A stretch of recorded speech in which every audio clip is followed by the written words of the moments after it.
Herzlich willkommen zur Grossrots Fahrschule. Die heutige Fahrstunde nehme ich mit der Tonja Zürcher, Grossrätin von der Basta. Und das Mal sind wir nicht in einem Auto, sondern im Verkehrsgarten auf langsamem Fahrzeug. Und in dieser Fahrstunde sagen wir uns du. Also Tonja, wir gehen jetzt hier nach rechts rein und schwätzen erstmal ein bisschen über das Autofahren. Bist du ja rechts blinken? Danke. Und zwar, eben, wir sitzen nicht im Auto heute. Wieso nicht? Wir sind einerseits da, weil ich es einfach cool finde, hier in dem Verkehrsgarten. Ich bin noch nicht da. Ja. Andererseits ist so die Situation, man ist unterwegs mit dem Auto in dieser Stadt, ist doch auch nicht ganz ungefährlich. Also Ja. Fahren wir raus? Oder? Ja, wir gehen hier blinken. Genau. Oh. Und darum ist es mir wichtig, dass dann beim Lernfahren auch die Beifahrerin voll und ganz kann auf ihre Aufgabe konzentrieren. Und ich denke, das ist, merken wir jetzt schon, wir haben schon vergessen zu blinken. Ja, das bei stimmt. so einem Interview nicht immer ganz einfach. Generell aber, was hältst du von AutofahrerInnen? Also die Menschen sind Menschen. Das ist mir eigentlich egal, ob sie zwischen den Auto fahren oder nicht. Ich habe auch einen Fahrausweis, ich brauche es zwar sehr, sehr selten. Ist immer noch rot. Oh, jetzt gehen wir geradeaus. Gut. Ja.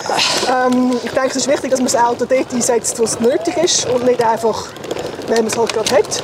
Ich glaube, gerade in der Stadt ist es halt wirklich so, dass das Auto eigentlich an vielen Orten ziemlich fehl am Platz ist. Es ist gefährlich, es schränkt andere Menschen ein und darum sollte das Ziel sein, weniger Autos zu haben. Wie kann man so ein Ziel erreichen? Ja, das eine ist, dass wir sicher mal die Alternativen gut fördern, dass wir sichere Velowege haben, dass wir gute Trottoirs haben, wo die Menschen gut zu Fuß unterwegs sein können, dass wir einen ÖV haben, der für alle Menschen bezahlbar ist und auch dort hinfährt, wo ich möchte. Das heisst, Ja. Quartiere, die vielleicht sonst nicht so gut erschlossen sind und vor allem auch zu der Randzeiten fährt. Also nicht nur irgendwie mitten am Tag, wenn alle unterwegs sind. Wie sehen denn deine perfekte Straße aus? Nicht so wie in diesem Verkehrsgarten. Also doch, das Zwischengrün ist wunderschön, das haben sie echt toll gemacht.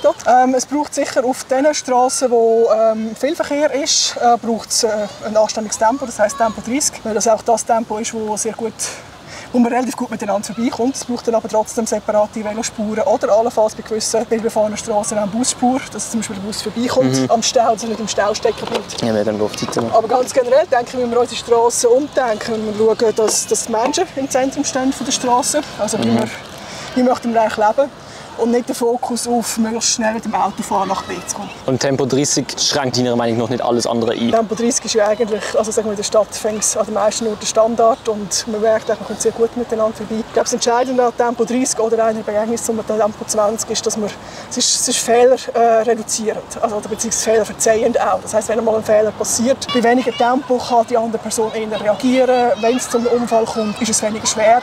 Es gibt viel mehr Möglichkeiten, wirklich schwere Unfälle zu vermeiden. Darum finde ich das absolut legitim, Tempo 30 zu machen. Wieso machst du als Tonja Zürcher in Basel Politik? Weil ich hier lebe und weil ich möchte, dass der Ort, wo ich lebe, dem entspricht, was ich, aber auch ganz viele Menschen in meinem Umfeld, Familie, ältere Menschen sich wünschen.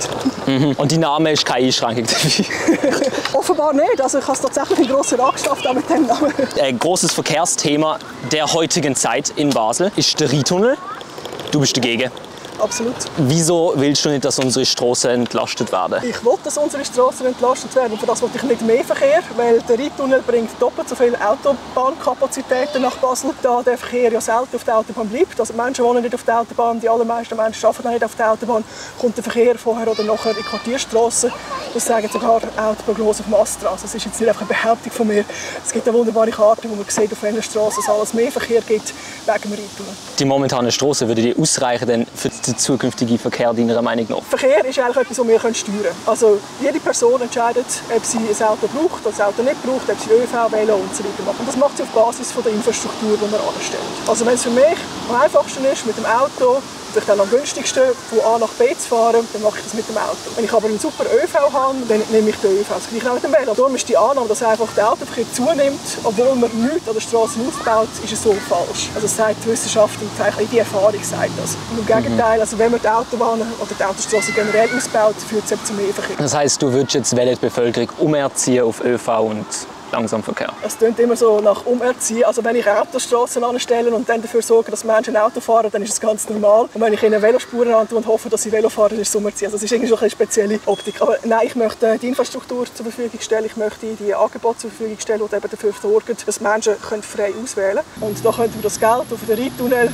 eingesetzt hat. Mit denen könnten wir über 20 Tram-Erweiterungen machen. Also es ist mehr als genug. Wird der Rheintunnel nicht das Problem der Kriminalität auf der Drei-Rosen-Anlage lösen? Das ist tatsächlich eine spannende Frage im Sinne von, dass wenn wir die Drei-Rosen-Anlage... Ich fahre jetzt hier rechts auf den Veloweg. Für Velospaß. Ich habe ein Motorrad, ich bleibe hier draussen. Genau. Wenn man die Rosenmatten anschaut, ist das tatsächlich ein häufiges Thema. Ich finde aber auch, dass man die Rosenmatten durch das sehr einseitig anschaut. Es ist eine extrem wichtige Grünfläche für das ganze Quartier, wo man auch bei schönem Wetter ganze Familien sieht. Riesige Gruppen von Menschen, dort spielen Basketball, Fußball, wir haben unten dran noch die Muskelmänner, die trainieren. Also es ist wirklich eine sehr vielfältig genutzte Anlage. Zurückzukommen auf das Drogenproblem. Man löst das Drogenproblem nicht, indem man einen Platz schließt. Wenn man das Problem nicht grundsätzlich eine Lösung findet, dann sind es einfach noch wieder anders. Habe ich das richtig im Kopf, dass eure Partei jetzt für die Kollektivierung der Pharma ist? Das ist so nicht ganz korrekt. Also die aktuelle Forderung ist ja die Initiative Pharma für alle, wo darum geht, dass die Einnahmen, die aus der OECD-Steuer kommen, dass man die in eine gemeinnützige Pharma tut. Das wäre aber zusätzlich zu der bestehenden Pharma. Aber natürlich sind wir grundsätzlich dafür, dass man das Wirtschaftssystem auch überdenkt. Und eine gewinnorientierte Gesundheitsversorgung ist nicht in unserem Sinn. Bist du pro Enteignungen für die Pharma? In gewissen Fällen bin ich für die Enteignung. Jetzt die Pharma würde ich jetzt nicht als Gesamtenteignen. Okay. Aber ich denke, es gibt zum Beispiel im Wohnbereich, wo ich absolut Enteignungen unterstützen würde. Also wenn die Leute ihre Häuser verlottern lassen, Menschen nicht mehr leben können, obwohl es eigentlich guter Wohnraum wäre, dann finde ich, kann man das durchaus enteignen. Gott, okay. Ich habe gerade einen Krampf in meinem Fuß bekommen. Gewisse Sachen enteignen, das ist aber keine extremistische Forderung. Nein, also wir sind zurück zum Rheintunnel. Für den Autobahnausbau wird extrem viel Land enteignet. Das ist einfach normal. Ja, du bist 8 Jahre im Grossen Rot gesehen, bis jetzt. Ja. Was hast du erreicht? Das ist immer so das, was mir schwierig zu sagen ist. Im Sinne von, wenn man so das grosse Ziel misst, das ich habe, das ich immer noch habe, dann muss ich sagen, habe ich noch nicht so grau viel erreicht.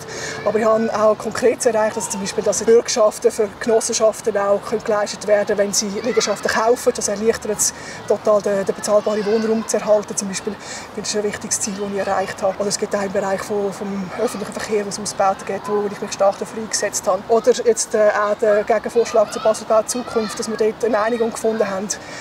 Da haben wir in der BRK sehr lange daran gearbeitet und ich bin froh, dass ich ein Teil davon sein, um das zu bewirken. Aber du hast gerade gesagt, du hast jetzt nicht mega viel erreicht. Was ist denn das Argument, um dich wieder zu wählen? Ich bin sowohl außerparlamentarisch aktiv, ich war im Initiativkomitee von Basel 2030, ich war in anderen Initiativkomitees wie Recht auf Wohnen, Wohnschutzinitiative, wo man sehr viel erreicht hat von außerhalb des Parlaments. Es ist aber extrem wichtig für zu sehen, dass es eben auch das Zusammenspiel mit dem Parlament braucht. Ich bin ein Gegenvorschlag, aber auch bei der konkreten Umsetzung dann kann anschauen. Also ich habe wahrscheinlich außerhalb des Parlaments mit dieser Arbeit mehr erreicht als Parlamentarierin selber.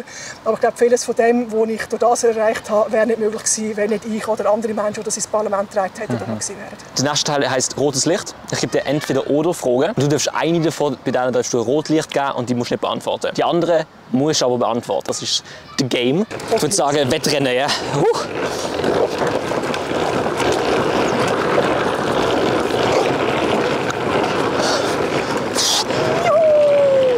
Also ich habe verloren, hä? Ja, so sieht es aus. Ja, das ist ein bisschen blöd. Motorisiert ist man doch nicht immer schneller als ohne. Kreisel oder Kreuzung? Kreuzung. Wieso? Weil Kreisel in den meisten Fällen tatsächlich recht gefährlich sind.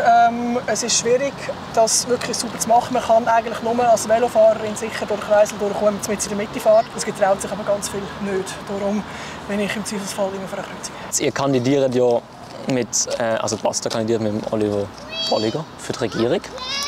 Bist du lieber in der Opposition oder in der Regierung? Ich habe beides.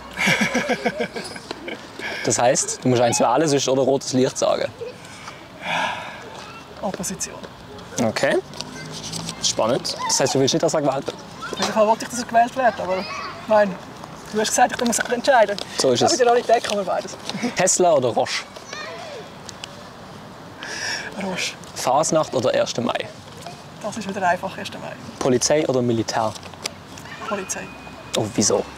Die Polizei hat ganz wichtige Aufgaben. Also ich glaube, auch wenn man durchaus die Form der Polizei, wie sie gerade heute funktioniert, kritisiert, ist es wichtig, dass es eine Form von Polizei gibt.